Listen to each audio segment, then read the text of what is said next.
माँ, ये राधिका है, तुम्हारी बहू। राधिका गांव में हॉस्पिटल में नर्स का काम करती है। बस हम दोनों में दोस्ती हो गई और हमने शादी कर ली। राधिका, माँ के पैर छू। अरे चल हट नालायक। अरे मैंने क्या क्या सपने देखे थे कि तेरी शादी किसी अमीर घर में करूंगी और दहेज में लाखों रुपए लूंगी, और तू गांव की इस मामूली लड़की को मेरी बहू बनाकर ले आया। लेकिन बेटे की जिद के आगे सुनीता देवी मजबूर हो जाती है। राधिका सुनीता देवी को फूटी आग पे नहीं भाती थी। तुम चिंता मत करो भाग्यवान, हम दोनों मिलकर अपनी बहू को इतना सताएंगे कि वो हमसे तंग आकर ये घर छोड़कर चली जाएगी। फिर हम अपने बेटे की शादी किसी बड़े सेठ की बेटी से कर देंगे, ठीक है? अगले दिन सुनीता देवी अपने बेटे का कमरा साफ कर रही होती है। तभी बहू के सामान में उसे एक बड़ी बड़ी मूंछों वाले आदमी की तस्वीर दिखाई देती है और उसके कंधे पर एक बड़ी सी बंदूक टंगी होती है। तस्वीर के नीचे लिखा होता है डाकू मंगल सिंह। ये किसकी तस्वीर है बहू? ये मेरे पिताजी की तस्वीर है। बस फिर क्या था। ये सुनते ही सुनीता देवी के हाथ पैर कांपने लगते हैं। वो भागती हुई सीधा अपने पति के कमरे में जाती है। अरे गजब हो गया जी, गजब। अरे क्या हो गया भाग्यवान? हमारी बहू एक मशहूर डाकू मंगल सिंह की बेटी है। हे भगवान, अब क्या होगा? क्या कहा? डाकू मंगल सिंह? अरे मर गए रे। सुना है वो तो बड़ा ही खतरनाक डाकू है, मारता ज्यादा है गिनता कम है। लोग पुलिस वाले भी उसके नाम से कांपते हैं। अरे सुना है वो तो हर हफ्ते 2-4 लोगों का ऊपर का टिकट कटवा ही देता है। हे भगवान, अब हम क्या करेंगे? ये हमारे नालायक बेटे ने कैसी मुसीबत हमारे गले बांध दी। हाँ वो तो है, अगर हमने बहू को जरा भी तकलीफ दी तो उसका बाप मंगल सिंह हमें गोली से उड़ा देगा। अब जो मैं कहता हूँ उसे ध्यान से सुनो। तुम बहू से बिल्कुल घर के काम मत करवाना और ध्यान रहे उसे किसी प्रकार की तकलीफ नहीं होनी चाहिए, समझ गई ना? और ऐसा ही होता है। अगले दिन सुनीता देवी रसोई में खाना बना रही होती है कि तभी, ये क्या माँ जी, मेरे रहते आप खाना बना रही हैं? चलिए हटिए, मैं खाना बना देती हूँ।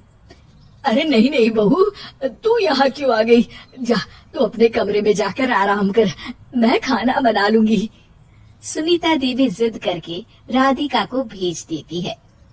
फिर एक दिन, अरे फर्श पर कितनी धूल जमी है, माँ जी देखेंगी तो नाराज हो जाएंगी, मैं अभी यहाँ पोछा लगा देती हूँ। राधिका जैसे ही पोछा लगाने लगती है कि तभी उसके ससुर की नजर उस पर पड़ती है। बंसीलाल भागता हुआ वहाँ आता है। अरे नहीं नहीं बहू, तुम ये क्या गजब कर रही हो? बहू तो बेटी समान होती है और हम ना अपनी बेटियों से काम नहीं करवाते। तुम आराम से बैठकर YouTube पर किड लॉजिक चैनल की सास बहू की कहानियाँ देखो। वो लोग ना बहुत अच्छी अच्छी कहानियाँ बनाते हैं। सच? आप देखते हैं? अरे मैं तो रोज देखता हूँ।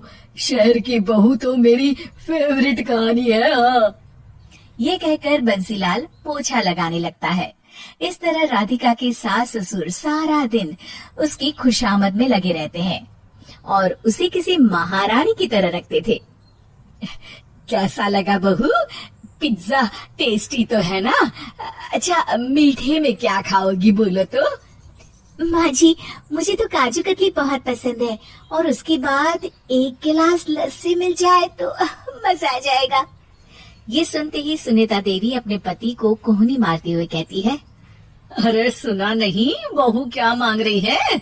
जल्दी से भागकर बाजार जाइए और सब खरीद कर ले आइए। हाँ हाँ भाग्यवान, अभी जाता हूँ। राधिका की तो 5 उंगलियां घी में थी। वो तो अपने ससुराल में मजे कर रही थी। दूसरी तरफ राधिका की सास उसके लिए कभी नई साड़ी खरीद लाती तो कभी उसके लिए नए गहने बनवा देती। फिर एक दिन डाकू मंगल सिंह अपनी बेटी राधिका से मिलने अपने आदमियों के साथ आता है।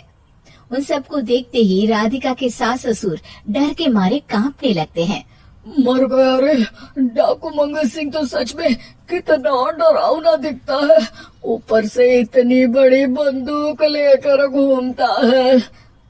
कैसे हैं समधी जी? क्या हुआ? आप इतना घबरा क्यों रहे हैं? और आपको इतना पसीना क्यों आ रहा है? आपकी तबीयत तो ठीक है ना? जी अभी तक तो ठीक है, पर लगता है बहुत जल्द खराब होने वाली है। क्या कहा आपने? जी जी कुछ नहीं, बताइए बताइए कैसे आना हुआ। दरअसल आज आपके शहर में हमारी नाटंकी मंडली का प्रोग्राम है, तो इसी बहाने सोचा बेटी का ससुराल भी देखता चलूं।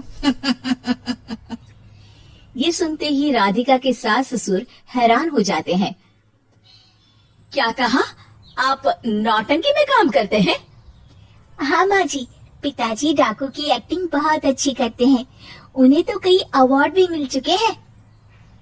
और ये बंदूक, ये तो असली लगती है। तभी राधिका के पिताजी अपनी नकली मूंछ निकालते हुए कहते हैं, इस मूंछ की तरह यह बंदूक भी नकली है। ये तो छर्रे वाली बंदूक है, इससे तो मैंने आज तक चिड़िया भी नहीं मारी। और खोदा पहाड़ निकला चूहा, इसका बाप तो मामूली नौटंकी वाला निकला, और हम इससे डर कर बहू की नौकरों की तरह सेवा कर रहे थे। आपने सही कहा जी, इसके पीछे मेरे कितने पैसे खर्च हो गए, और काम कर करके मेरी तो कमर टूट गई सो अलग। अरे बहू, तूने अपने पिताजी के बारे में हमें पहले क्यों नहीं बताया? राधिका मुस्कुराते हुए कहती है, आपने तो कभी पूछा ही नहीं ना माँ जी।